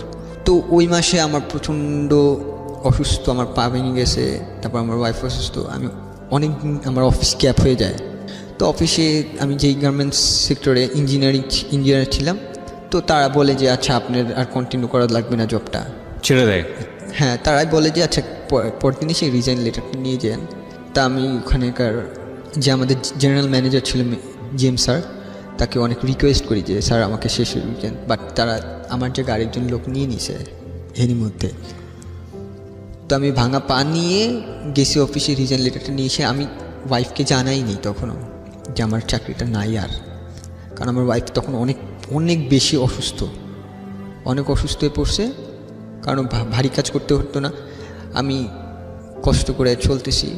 সেদিন আসলাম বাসায়, ওর জ্বর ছিল, আমি নিজেই করলাম, মাথায় পানি দিয়ে দিলাম। তখন ও জানে না, তখন আমার দিকে তাকালে যে আজকে তুমি আগে আগে আসলে, তোমার অসুস্থ তো তুমি, এই জন্য আগে আগে আসলাম। তারপর বললে না তোমার চোখ তো অন্য কথা বলতেছে তুমি। তারপরে রাতের বেলা অনেকক্ষণ পর বলছি যে আমার এই চাকরিটা এই অবস্থা চলে গেছে, আমার অনেকগুলো গ্যাপ হয়ে গেছে এই কারণে। তো ওই মাসে খুব খারাপভাবে আমরা দিন কাটাইছি, যে দেখা গেছে যে পরের মাসে বেতন পাবো, ওই মাসে এই যে এত ঝামেলা, ওষুধপত্রতে চলে গেছে, টাকা পয়সা চলে গেছে, আমাদের কাছে কোনো টাকা পয়সা নাই, খাবার দাবারের জন্য কিছু টাকা পয়সা নাই। তো আমরা কি করতাম, আমাদের কিছু টাকা ধার নিতাম, বা হচ্ছে দোকান থেকে ধার নিতাম, যে ওই মাসটা কোনো মতে চলে আসছি। পরের মাসে যে বেতনটা পাইছি, আমি আগের মাসে তো চাকরি করছি যতদিন, 25 দিনের মতো চাকরি করছি, তখন 12,000 টাকা দেয়। তো 12,000 টাকা পেয়েছিলাম, টাকা পাওয়ার পর বাসা ভাড়া, দোকান ভাড়া, দোকানের সদাই যে বাকি নেওয়া হয়েছিল সেগুলি দেওয়ার পরে আমাদের হাতে খুব অল্প থাকে। সেই অল্প টাকা দিয়ে ওর চিকিৎসাও ঠিকমতো হয় না, ও কিছুদিন পর পর অসুস্থ হয়ে যাচ্ছে। চিকিৎসার জন্য কিছু টাকা রাখলাম, বাজারের জন্য কিছু টাকা রাখলাম, আর আমি নতুন চাকরিও তো খুঁজতে হবে। তো নতুন চাকরির জন্য খোঁজার চেষ্টা করতেছি, আমি ওকে ছাড়া কোথাও যাইতেও পারতেছি না, ও কারণ অসুস্থ হয়ে যায়, বাসায় ওকে দেখার জন্য কেউ নাই, আবার আমার এখান থেকে চাকরিও দরকার। তো আমি ফোনে কতজনের কাছে জিজ্ঞেস করলাম যে আগে যেসব অফিসে চাকরি করছি, 2টা অফিস, বললাম ভাই আমার ওয়াইফের তো এই অবস্থা, আমার একটা চাকরির খুবই দরকার, যে আমি পরিশ্রম করতে চাই, আমি পরিশ্রম করে বাঁচতে চাই। তো অনেকে অনেক কথাই বলে, যে সবাই সহানুভূতি দেখায়, আচ্ছা ঠিক আছে আমি ব্যবস্থা করে দেবো, এই করে দেবো, সেই করে দেবো। পরে ওই মাসটা কোনো মতে কাটাইলাম। পরের মাসে আমার ওয়াইফের প্রচণ্ড খারাপ অবস্থা, বমি হচ্ছে বারবার, গলা থেকে রক্ত পড়ছে, পেটে ব্যথা, যেমন গাইনি প্রবলেম হয়ে গেছে। তো আমি অনেক দিন ওই অনাথ আশ্রমে ফোন দিলাম যে স্যার আমার তো এই ওয়াইফের এই অবস্থা, তারা রেসপন্স করে বা শুনলেও না শোনা করে। তো একদিন রাত্রেবেলা অল্প কিছু খাওয়া দাওয়া করার পরে ও প্রচণ্ড জ্বর চলে আসে। হ্যাঁ, ও আমাকে বলে যে আমি আর সহ্য করতে পারতেছি, আমার দম নিতে কষ্ট হচ্ছে, তো আমি এখন কি করব। তো ওই দিন রাতের বেলা আমার মনে আছে আমি প্রায় 2 ঘন্টা ফোন দিছি, কেউ রেসপন্স করে নাই। পরদিন সকালবেলা আমি খুব ভোরবেলায় ফোন দিছি, পরে ধরছে। তো বললাম যে স্যার আমার ওয়াইফের তো খুব খারাপ অবস্থা, এটা যদি ডাক্তার না দেখাই তাহলে খুব খারাপ হয়ে যাবে আমার ওয়াইফের সাথে। তো ওনারা বলে যে আচ্ছা ঠিক আছে নিয়ে আসো। আমার ওয়াইফ হাঁটতে পারে না, আমি কোনো মতে কষ্ট করে নিয়ে গেছি, ও গাড়িতে উঠছে, ঠিকমতো বসতে পারতেছে না, পুরো চোখ মুখ লাল হয়ে গেছে, তো পেট ব্যথায় ওর ব্লিডিং শুরু হয়েছে, মুখ থেকে ব্লিডিং পড়তেছে, ব্লাড পড়তেছে গাড়িতে। তো আমি কোনো মতে নিয়ে গেলাম। তো ওখানে ঢুকতে দিবে না প্রথমে, অনেক ওয়েট করাচ্ছে, আমি তখন অনেকবার ফোন দিলাম যে আমার ওয়াইফের তো খারাপ অবস্থা আছে, আপনারা একটু তাড়াতাড়ি ঢুকতে দিলে আমার দেখা করে আমি চলে যাব। কিছু আর্থিক সাহায্যের জন্য আসছিলাম, আর হচ্ছে কিছু চাকরির জন্য রেফারেন্স যদি দেয় ওরা, এই দুইটা কারণে আসছি। তো আসছি আধা ঘন্টা কথা বলে, তা আমাদের প্রথম অনেক খারাপ ব্যবহার, মানে বাজে কথা বলা, তোমার এই করছো সেই করছো। তো তারপরও তারা আমাদের 2000 টাকা দেয়। তারা আমাদের ওই দিন অনেক বেশি উপকার করছিল। অন্তত আমার ওয়াইফের যে কন্ডিশন ছিল, 2000 টাকা আমার ওয়াইফের জন্য অনেক বেশি কাজের ছিল। আমি ওই 2000 টাকা পাইছি, পাওয়ার পরে আমার ওয়াইফকে নিয়ে ডাক্তারের কাছে গেছি, গাইনি ডাক্তার দেখালাম, অনেক বড় প্রবলেম হয়েছিল। তো 1 মাসের ওষুধ লিখে দেয়। 1 মাসের ওষুধ কেনার টাকা ছিল না আমার কাছে যেহেতু। তো আমি 10-12 দিনের ওষুধ কিনি। ওষুধ কেনার পরে আর কিছু বাজার নিয়ে আসি, যে আচ্ছা ঠিক আছে, ওষুধ খালি তো ওষুধ খেলে হবে না, বাজারও তো লাগবে। তো বাজার কিনে নিয়ে আসি। এভাবে করে মোটামুটি একটু সুস্থ বা একটু কথা বলতে পারে, বা আগের মতো ব্যথা যন্ত্রণা করে না, বা রক্ত পড়াটা একটু কমে গেছে। তো তখন কি করলো, আমাদের যে ছিল, যে দোকানে আমরা সদাই নিতাম বা বাকি নিতাম, সে দোকানদার বলে আচ্ছা ঠিক আছে, আপনার তো চাকরি না, আপনি চাকরির কোনো ব্যবস্থা করতে পারবেন না, আপনি সদাই নেওয়া বন্ধ করে দিয়েছে। পুরো সদাই নেওয়া বন্ধ। আমার বাসা ভাড়া 1 মাসে দিছি, পরে বাকি হয়ে গেছে। ওই 1 মাস দিতে পারি না, আমি বলছি চাকরি পেলে একবারে দেবো। তো এইভাবে পুরো এপাশ দিয়ে আমাদের টর্চার শুরু করলো। আমার কিছু বাকি দিতে দিছে না, আমরা খাবো কীভাবে চলবো, কারণ আমার কাছে টাকা পয়সা তেমন ছিল না। তো আমি অনেকভাবে চেষ্টা করতেছি। অনেকে বলছে আচ্ছা ঠিক আছে আসো, তুমি আমার সাথে দেখা করো। গেছি, দেখা করতে গেছি। আমি 3 ঘন্টা দাঁড়িয়ে আসি। 3 ঘন্টা দাঁড়িয়ে আসি, তখন শীতের সময়। 3 ঘন্টা দাঁড়িয়ে আসি। যেদিন আমার ইন্টারভিউর দিন, সেদিন ফোন দিয়ে জিজ্ঞেস করি যে ফোন দিই, কোনো রেসপন্স নাই, কোনো রেসপন্স করে না, ফোন ধরে না। এরকম করে অনেক জায়গায় আমি ঘুরছি। আমার তখনও পাটা কিন্তু ঠিকমতোভাবে সারে নেই। আমার পায়ে অনেক বড় একটা ক্ষত হয়ে গেছিলো। তখন আমি করেই চলছি। তো আমার ওয়াইফ এপাশে বাসায় আসতো, আমি আসতাম। আইসা এমন দিন গেছে যে ওই মাসে আমরা ভাতের মুখ দেখি নাই পর্যন্ত, ভাত খাই নাই। মনে পড়ে না আমার 30 দিনের মধ্যে আমরা কয়েকদিন ভাত খেয়েছি। কীভাবে থাকতো তাহলে? আমাদের দেখা গেছে যে সারাদিনে 4টা সিঙ্গারা বা 4টা পরোটা কিনে নিয়ে আসতাম, দুপুরবেলা কিনে নিয়ে আসতাম, 2টা দুপুরবেলা খাইতাম, 2টা রাতের বেলা খাইতাম, এভাবে করে। তো পিউ, মনে হয় না যে ছেলেটাকে জীবনে নিয়ে তুমি ভুল করেছো, এই যত কষ্ট? মনে হয় তো মাঝে মাঝে, কিন্তু ভালোবাসি তো। গল্পটা এখানেই শেষ হবে প্রিয় শ্রোতা, আর গল্পটা বড় করব না। কার ভুল ছিল, কি আছে, কি হবে, কিছুই আমরা জানি না। আমরা শুধু জানি যে ওরা একটা বিশাল সমুদ্র পাড়ি দেওয়ার জন্য দুজন হাত ধরেছে, এবং এই যে লাস্ট শব্দটা ভালোবাসিত, এই ভালোবাসিতর শক্তিটা এত বেশি হোক যাতে করে সমুদ্রটা ওদের কাছে বড় কিছু মনে না হয়। বাকিটুকু তাওয়াক্কাল তো আল্লাহ। আল্লাহ নিশ্চয়ই প্রত্যেকটা মানুষের ভালো চান। যেহেতু আমি ব্যক্তিগতভাবে ধর্ম বিশ্বাস করি, এবং যারা বিশ্বাস করেন ধর্মভীরু মানুষ এবং সৃষ্টিকর্তাকে বিশ্বাস করেন, তাদের জায়গাটা থেকে প্রার্থনা করব ওদের জন্য, যেন ওরা ভালো থাকে। ওরা এতিম, একদম স্পষ্টভাবে এটা বলা আছে যে এতিমদের যদি কেউ সাহায্য করে, এতিমদের পাশে যদি কেউ দাঁড়ায়, তাহলে সৃষ্টিকর্তা তার পাশে থাকেন। সো আমরা যেন ওদের প্রতি ভালোবাসার হাতটা বাড়াই। আমি শেষ মেসেজটি এটাই বলতে চাই, যদি কেউ, যেহেতু ওদের এডুকেশন কোয়ালিফিকেশন আছে, ওদের যোগ্যতা আছে, এবং এনি কাইন্ড অফ জব যেটা ওদের সার্ভাইভ করার জন্যে প্রয়োজন এই মুহূর্তে, বিশেষ করে নারায়ণগঞ্জ এলাকাতে ওরা আছে, নারায়ণগঞ্জের অনেক লোকই শুনছেন, এবং এই নাম্বারটি, যে নাম্বারটি আমি বলে দিচ্ছি, 09611904904। আমি আবারও বলছি 09611904904। এনি কাইন্ড অফ জব, ওর লেখাপড়া আছে। তুমি কত পর্যন্ত পড়েছো? Diploma in textile. Diploma in textile. তুমি কত পর্যন্ত পড়েছো? আমি ইন্টার পরীক্ষা দিই। ইন্টার পরীক্ষা দিতে পারিনি। তো ডিপ্লোমা ইন টেক্সটাইল, এবং যার 1 মাসে সে কয়বার ভাত খেয়েছে মনে নাই। তো এই ছেলেটি এখন বাঁচার জন্য যে কোনো ধরনের জবই তার প্রয়োজন, অ্যাটলিস্ট সার্ভাইভ করার জন্য। মাথার উপরে 2টো ঠাই, মানে মাথার উপরে ঠাই, আর হচ্ছে 2 বেলা ভাত খাওয়া, ডাল ভাত। এটার জন্য ওর একটা কাজ দরকার। যারা শুনছেন, আমি বিশ্বাস করি, আমরা অর্থ সাহায্য চাচ্ছি না, প্লিজ একটু বোঝার চেষ্টা করবেন। ওদের কাজ দরকার। এই 2টো মানুষ কোনো রকম খেয়ে পড়ে বাঁচতে পারে 2, 4, 6 মাস, 1 বছর, যাতে করে পরবর্তী কাজ ম্যানেজ করার মতো অবস্থা তৈরি হয়। এরকমও হেল্প যদি কেউ করতে পারেন, এই নাম্বারে যোগাযোগ করবেন, 09611